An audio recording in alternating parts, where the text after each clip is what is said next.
بسم الله الرحمن الرحيم waxaan doonayaa inaan caawa halkan aan kala hadlo shacabka Soomaaliyeed meel kasta oo ay joogaan oo runtii walaac xoogan ka qaba xaaladaha taagan iyo mustaqbalka dalka sida aan marar badan aan u cadeynay waxaan diyaar u nahay in dalku doorasho ay ka dhacdo waqtigeedana ay ku dhacdo si nabdoonna ay u dhacdo balse nasiib darro waxa caqabad ku ahaa dad gaar ah iyo dawladda shisheeye oo ujeedkoodu ahaa in dalka ay foodo ay ka dhacdo ama foodo la geliyo burbur iyo kala qaybsanaan dib loogu celiyo si uu u dhaco firaaq dastuuri ah annagu ka dawlad ahaan mar kasta waxaan diyaar u nahay ama aan u ahayn in la qabto doorasho aan shuruud ku xirnayn oo saldhigeedu yahay heshiisyadii hore loo gaaray ee 17 Sebtembar 2020 iyo talooyinkii ama tala bixintii guddiga farsamada ay ku gaareen magaalada Baydhabo 16 Febraayo 2021 waxaan bogaadinayaa dadaaladii nabadda ee ra'iisul wasaaraha iyo madaxweynayaasha Galmudug Hirshabelle Koonfur Galbeed iyo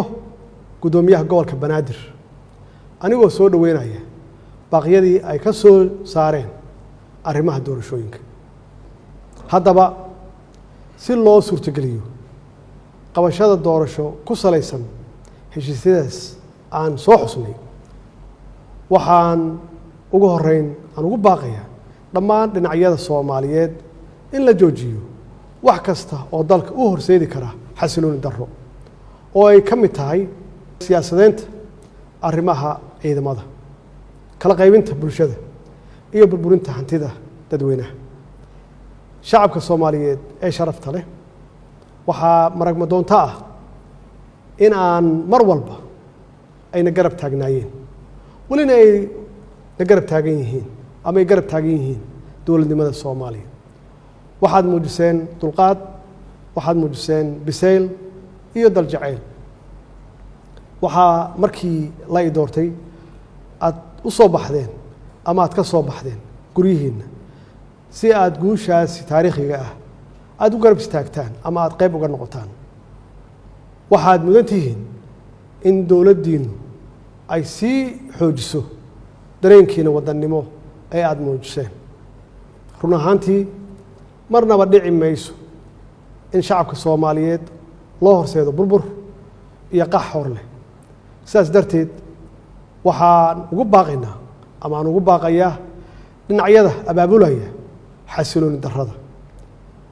oo ay ka mid yihiin siyaasiyiin shalay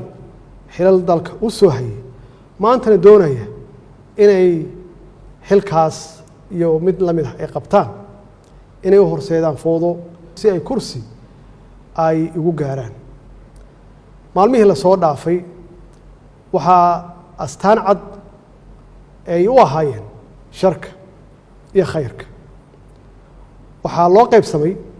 badbaadiye iyo barakiciye intii aanu noqon lahayn barakiciyaal waxaa aan doonaynaa inaynu noqonno badbaadiyaal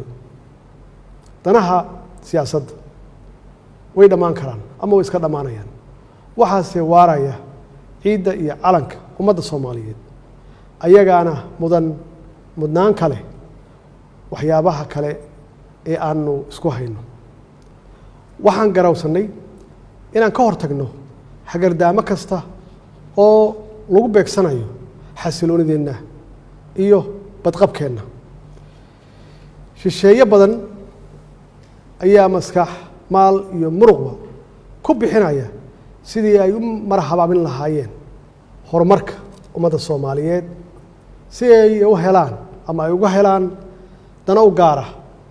annaguna waxaan ku dadaalnay inaan gaashaanka ku dhufanno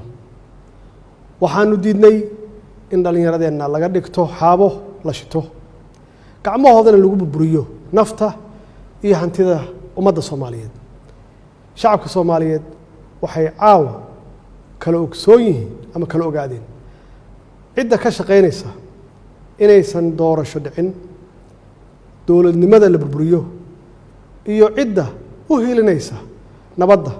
qaranimada iyo wadajirka ummadda Soomaaliyeed shacabka Soomaaliyeed ee sharafta leh waxay caawa ka marakacayaan ama ka marakaci doonaan dadka xukunka ku raadinaya dhiigga dhalinyarada Soomaaliyeed iyo kuwa ku qanacsan inay xukunka lagu kala wareego sanaadiiqda codbixinta walaalayaal maadaama aan ahay ilaaliyaha dastuurka ayna waajib igu tahay inaan isku dheelitiro heshiisyadii siyaasadeed ee hore loo gaaray iyo sharcigii u dambeeyey ee golaha shacabka uu meel mariyey waxaa maalinta sabtida aan hortagi doonaa golaha shacabka jamhuuriyadda federaalka Soomaaliya si dalka aan dib loogu soo celiyo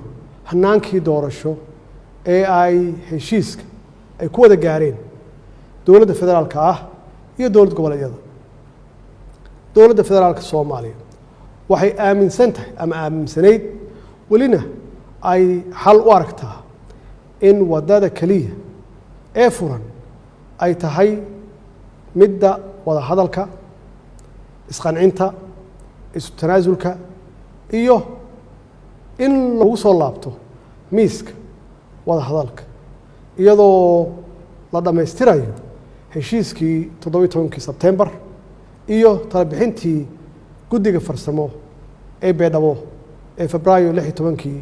2021 waxaan dhammaan saxiixayaasha heshiiskii 17 Sebtembar aan ugu baaqaya inay si degdeg ah la isugu yimaado si looga wada hadlo hirgelinta heshiiskaas kadibna loo wada saxiixo iyadoo aanan wax shuruud ah aan lagu xirin ugu dambeyntii waxaan farayaa hay-adaha amniga inay ilaaliyaan xasiloonida caasimadda iyo badqabka shacabka Soomaaliyeed lagana fogaado wax kasta oo dhalin kara khalkhal amni